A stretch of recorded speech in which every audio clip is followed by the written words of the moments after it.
Olá, boa tarde. Vamos seguir a nossa programação com mais notícias do Brasil e do mundo desta segunda-feira, dia 16 de outubro. A Agência Nacional de Energia Elétrica vai decidir esta semana os reajustes na conta de luz de 4 distribuidoras de energia, impactando consumidores de São Paulo, Brasília e Goiás. Os processos estão na pauta da reunião da diretoria da ANEEL, marcada para amanhã. Considerando todas as faixas de consumidores, os processos tarifários em análise são das empresas Neoenergia Brasília, com reajuste médio de 9,32%, Equatorial de Goiás, 6,56%, EDP de São Paulo, 5,66% e CPFL Piratininga, que tem previsão de queda de 1,92%. Se aprovados, os aumentos começam a vigorar a partir da próxima semana.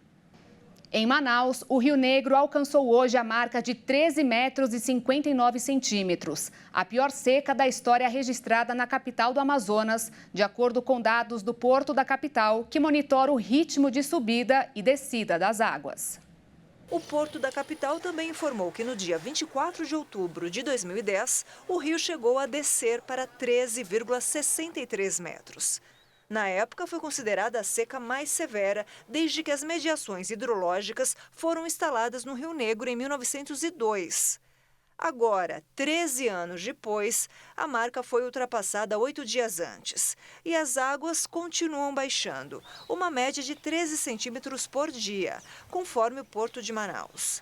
No final de setembro deste ano, o Serviço Geológico do Brasil emitiu um relatório em que apontou que o ápice da estiagem só deveria acontecer nesta segunda quinzena de outubro, o que vai refletir ainda mais no cenário de calamidade da cidade. Manaus, assim como quase todos os municípios do Amazonas, vive uma severa crise ambiental. Além da seca, que é recorde e tem deixado comunidades isoladas, a cidade precisou fechar escolas nas áreas rurais e sofre prejuízos na navegação de embarcações e com o escoamento de produção do polo industrial. A cidade também enfrenta uma onda de fumaça produzida por queimadas, ocorridas na região metropolitana. Na última semana, o ar da capital do Amazonas foi considerado um dos piores do mundo. Em quase toda a orla da capital, o cenário é o mesmo.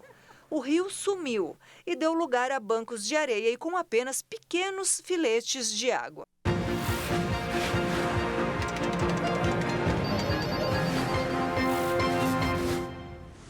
A economia da Argentina não esconde sinais de que desarrumaram a casa. E no próximo domingo será a eleição para a escolha do novo presidente. É nessas horas que a política faz mais estragos.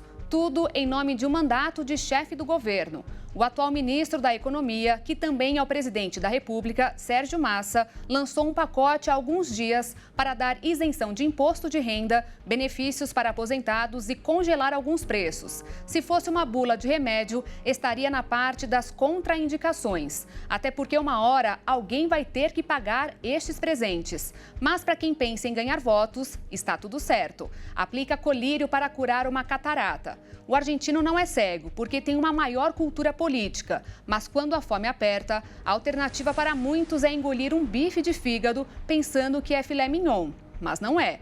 E o populista Javier Milei aproveita para oferecer um cardápio diferente, o de sempre. Vai acabar com isso, com aquilo e aquilo outro. O brasileiro conhece bem esta prática. E os dois candidatos prometem arrumar as contas no ano que vem. Como diriam os economistas, ninguém vai conseguir nem utilizando uma varinha mágica. A inflação de mais de 120% ao ano, que o diga. Morar em Singapura, no Sudeste Asiático, significa viver em um dos países mais caros do mundo. Para ter um carro, por exemplo, é necessário ter no mínimo R$76 mil para comprar uma licença antes mesmo de colocá-lo na garagem. Comprar um carro no Brasil não é uma tarefa simples.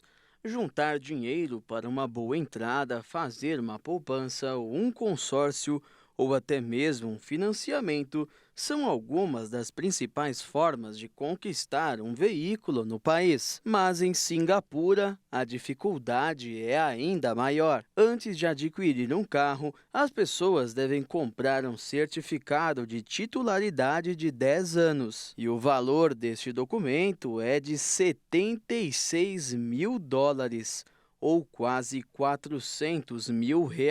Essa quantia dá à pessoa o direito de adquirir apenas um carro padrão da categoria A, com motor pequeno a médio. Aqueles que quiserem algo maior ou mais chamativo, como um carro SUV, terão que desembolsar quase US$ 107 mil, ou mais de R$ 500 mil.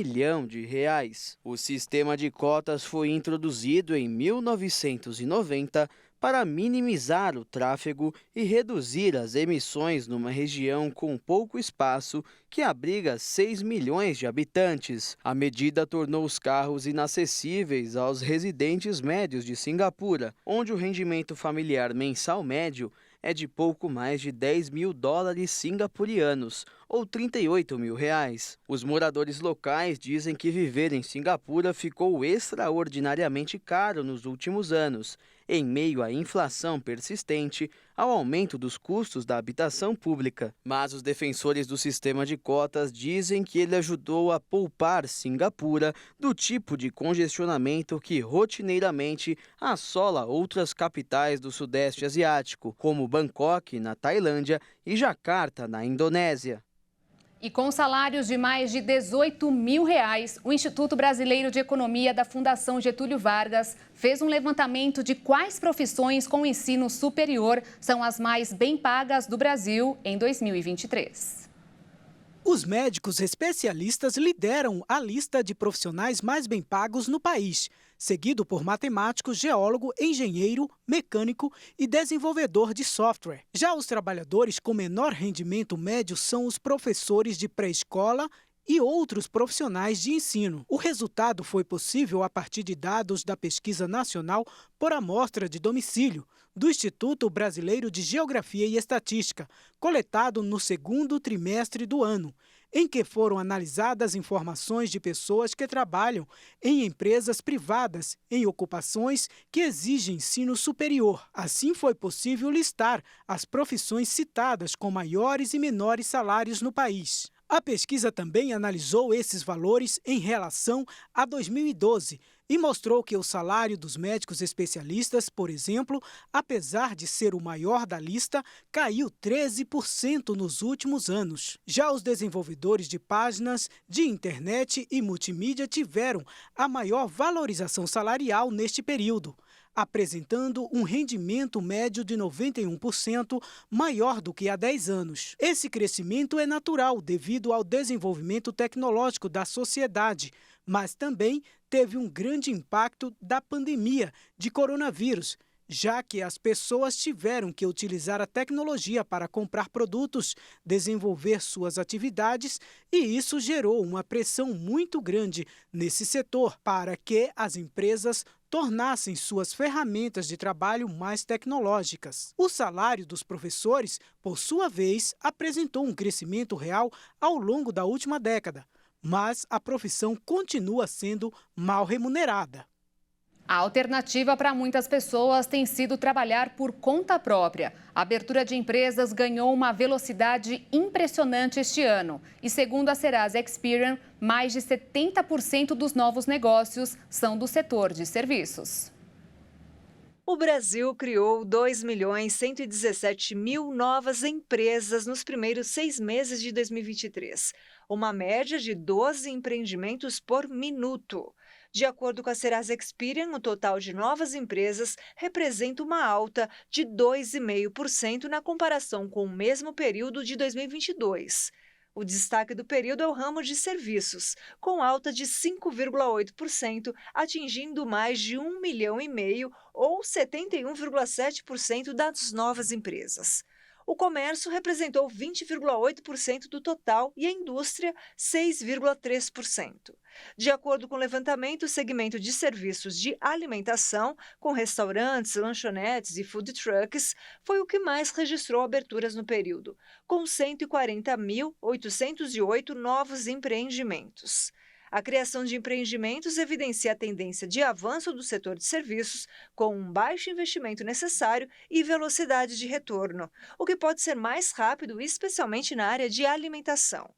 Na análise por natureza jurídica, os microempreendedores individuais lideraram a participação com o maior número de empreendimentos abertos no semestre, 77%, seguidos por sociedades limitadas, com 18,3%.